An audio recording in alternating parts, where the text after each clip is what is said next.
আসসালামু আলাইকুম এভরিওয়ান, সবাই কেমন আছেন? আশা করছি সবাই ভালো আছেন। তো অনেকদিন পর আরেকটা ব্লগ নিয়ে এসেছি। তো এখানে আসলে আমি রান্না করতেছিলাম। আজকে আমার ছোট ভাইটা আসলে চলে যাবে, তো ওর জন্যই কিছু রান্না বান্না করতেছি। ও আমাদের সবাইকে ছেড়ে দূর প্রবাসে চলে যাবে। তো এই প্রথম ও আর কি সৌদি আরব যাচ্ছে। দোয়া করবেন সবাই ওর জন্য সুস্থ মতো যে পৌঁছাতে পারে। তো জীবনের তাগিদে সবাইকে কোথাও না কোথাও যেতে হয়, তো ওরও ব্যতিক্রম কিছু না। ও চলে যাচ্ছে সেই দূরপ্রবাসে আমাদের সবাইকে ছেড়ে। তো ওর জন্য সবাই দোয়া করবেন যেন কাজে মনোযোগী হয়। ছোট তো কি বলবো, তো ও যেন যে ভালো মতন কাজ টাজ করতে পারে, যেন ওইখানে মন লেগে যায়। জীবনের তাগিদে অনেক কিছুই করতে হয়, আত্মীয় স্বজন, ভাই বোন, মা বাবা সবাইকে ছেড়ে দূরপ্রবাসে চলে যেতে হয়। কেউ প্রবাসে যায়, কেউ এক শহর থেকে আরেক শহরে যায়। তো কি আর করার। তো এখানে ওর জন্য কলিজা ভুনা রান্না করতেছি। ও কলিজা ভুনাটা খুবই পছন্দ করে, যার কারণে এখানে কলিজা ভুনাটা আজকে রান্না করতেছি। আর আরেক চুলায় আমি ওর জন্য লাউর তরকারি রান্না করতেছি। তো ও যেহেতু চলে যাবে, আম্মু খুবই মন খারাপ। তো ভাবলাম যে রান্নাটা আমিই করে নিই। আম্মু অনেক মন খারাপ করে বসে আছে। তো ও তো কোনো সময় আমাদের থেকে দূরে গিয়েছে, বন্ধু বান্ধব সাথে ছিল, এই প্রথম ও কোথাও যাচ্ছে এত দূরে। তো এখানেও আমাদের কিছু পরিচিত মানুষ আছে। তো চিন্তার কিছু নেই ওরকম। আল্লাহ যেন ওকে সুষ্ঠু নিয়ে পৌঁছায়, ও যেন কাজ টাজ পেয়ে যায় তাড়াতাড়ি। যেহেতু আম্মুর মন খারাপ, তাই আমি রান্নাগুলো করে নিচ্ছি। তো এখানে লাউ তরকারি রান্না করার জন্য আমি পেঁয়াজ লাল লাল করার জন্য আমি এখানে তেজপাতা, দারচিনি, এলাচ এগুলো দিয়ে দিব, দিয়ে ভালো করে পেঁয়াজগুলো লাল করে নিব। তো এখন এখানে লাউ দিয়ে মুরগির মাংস রান্না করব আর কি। যেহেতু দূরে লং জার্নি, তো অত বেশি হেভি খাবারটা না খাওয়াই ভালো, যার কারণে ওর জন্য হালকা রান্নাটা করেছি, লাউর তরকারিটা। আর কলিজা ভুনা তো অল্প একটু করেছি, দেখলেনি।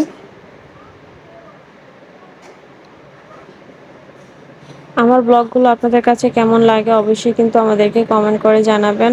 ভুল ত্রুটি হলে ক্ষমা দৃষ্টিতে দেখবেন। কোথাও ভুল বা কথায় কোনো ভুল থাকলে আপনারা সেটা ধরিয়ে দিবেন, যেন আমরা সামনে এটা ভালো করে আবার করতে পারি। আপনারা উৎসাহ না পেলে কিন্তু আমরা এগুলো করতে পারবো না। আমার চ্যানেলটি সাবস্ক্রাইব করা অবশ্যই কিন্তু আমার পাশে থাকবেন। তো এখানে দেখতে পাচ্ছেন 1 টেবিল চামচ রসুন বাটা, 1 টেবিল চামচ আদা বাটা দিয়ে দিব।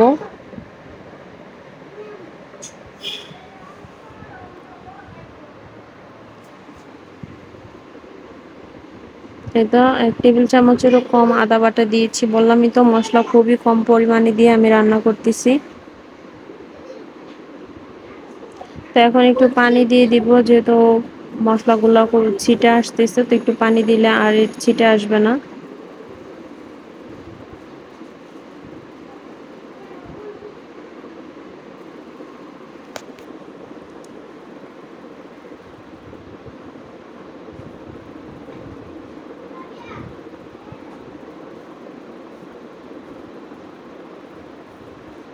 তো এখন যে বাকি গুঁড়া মশলাগুলো আছে ওইগুলা দিয়ে দিব।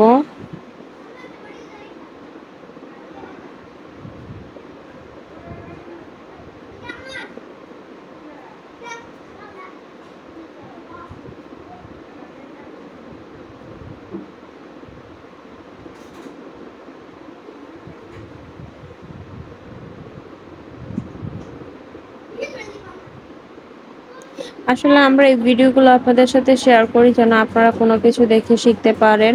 যারা নতুন আছেন, তারা যারা রান্নার অনেক কিছু অনেকে জানে না, তো তারা যেন দেখে শিখতে পারেন। তো দেখতে পাচ্ছেন এখানে 1 চা চামচের মতো ধনিয়া গুঁড়া, 1 চা চামচের মতো হলুদের গুঁড়া, 1 চা চামচের মতো মরিচ গুঁড়া দিয়ে দিব। আমি ভিডিওটা কিন্তু একটুও টানিনি, সম্পূর্ণটা এমনি দিয়ে দিয়েছি। তো দেখতেই পাচ্ছেন আমি আর সময় ভিডিওগুলো একটু টেনে টেনে দিই। তো আজকে কোনো ভিডিও দিচ্ছি না, একদম র্যান্ডমলি যেভাবে রান্না করেছি সেই ভিডিও আমি আপনাদের সাথে শেয়ার করছি। তো দেখতে পাচ্ছেন একে কি কিন্তু গুঁড়া মশলাগুলো আমি দিয়ে দিয়েছি। তো এখন ভালো করে মশলাটা কষিয়ে নিব।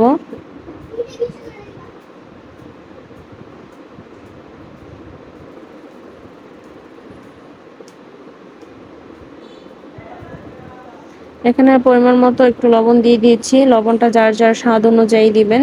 প্রথমে অল্পই দেওয়ার চেষ্টা করবেন যেন পরে অ্যাড করতে পারেন। লবণ কম হলে কিন্তু লবণ অ্যাড করা যায়, লবণ বেশি হলে কিন্তু আর সেটা কমানো ইম্পসিবল হয়ে যায়। তো এখানে জিরা গুঁড়া দিয়ে দিচ্ছি 1 চা চামচের মতো।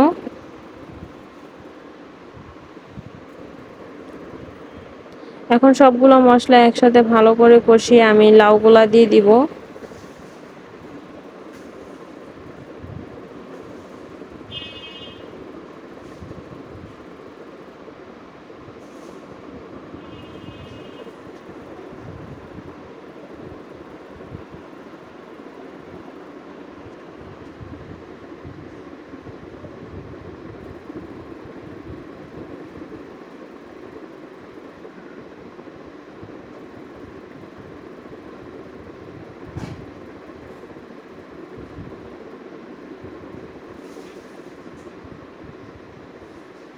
এতে এখানে আমি এখন লাউগুলো দিয়ে দিব, সাথে মুরগির মাংসগুলো আমি অ্যাড করে দিব এখন।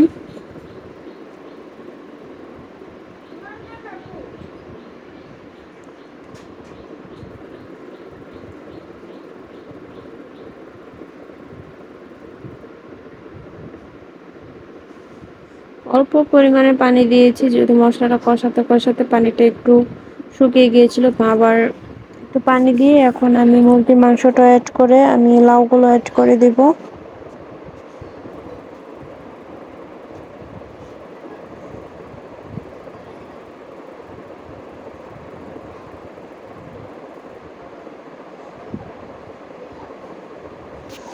যেহেতু লাউ অল্প তাই মাংস অল্প পরিমাণে দিয়েছি। লাউয়ের তরকারিতে কিন্তু মাংস বা যেটা মাছ বলা হয়, মাছ দিলে কিন্তু আমরা ভেঙে রান্না করি। তো এখানে যেহেতু আমরা মানুষও কম আছি, তো এই পরিমাণে দিয়েছি। দেওয়ার সাথে সাথে আমি এখন লাউগুলা দিয়ে দিব। যেহেতু এটা ব্রয়লার মুরগি, তো সিদ্ধ হওয়া নিয়ে অত ঝামেলা নেই, লাউয়ের সাথেই সিদ্ধ হয়ে যাবে, একসাথে কষিয়ে নেওয়া যাবে। আর এখানে দেখতে পাচ্ছেন আমার কলিজা যে ভুনাটা বসিয়েছিলাম, সে কলিজা ভুনাটাও কিন্তু হয়ে আসছে প্রায়।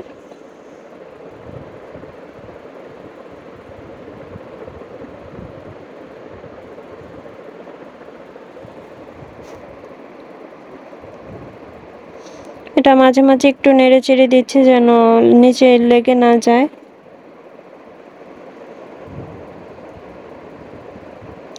এখানে মাংসটা কষানো হয়ে গিয়েছে, এখন লাউগুলা দিয়ে দিব, দিয়ে ভালো করে কষিয়ে নেব।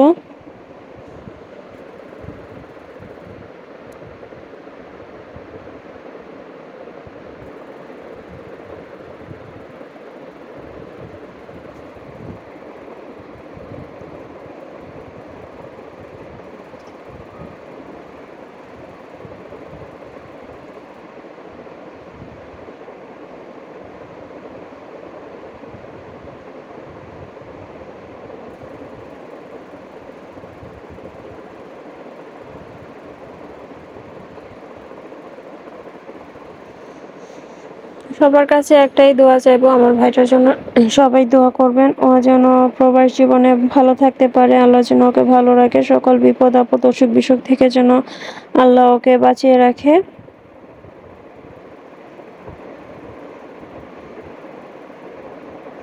তো এখন লাউগুলো দিয়ে আমি ভালো করে নেড়ে চেড়ে দিচ্ছি যেন মশলা সব লাউয়ের গায়ে ঢুকে। তো এখন আমি ঢাকনা দিয়ে ঢেকে দিব।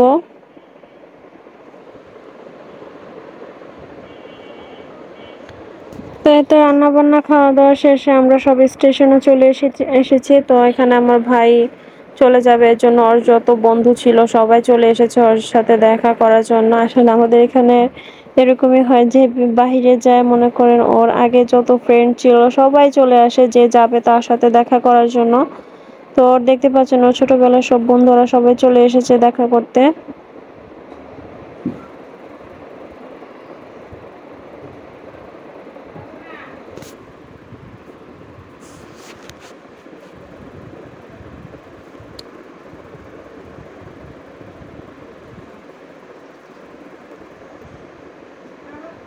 তো ওখানে ট্রেনে উঠে গিয়েছে। তো সিট ছিল আমাদের ব্রাহ্মণবাড়িয়া থেকে, টিকিট কাটা হয়েছে আর কি। তো এখান থেকে ওদের সিট আছে, তো সবার জন্য দোয়া করবেন। আমরা ওকে সবাই উঠিয়ে দিয়েছি গাড়িতে, যে আর আমার চাচা শ্বশুর যাচ্ছে ওর সাথে।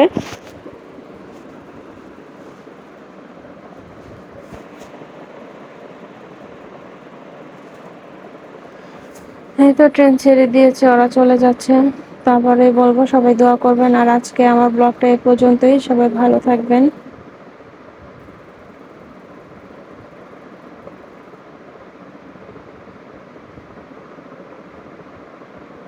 তো আমরা এখন বাসায় চলে যাব সবাই।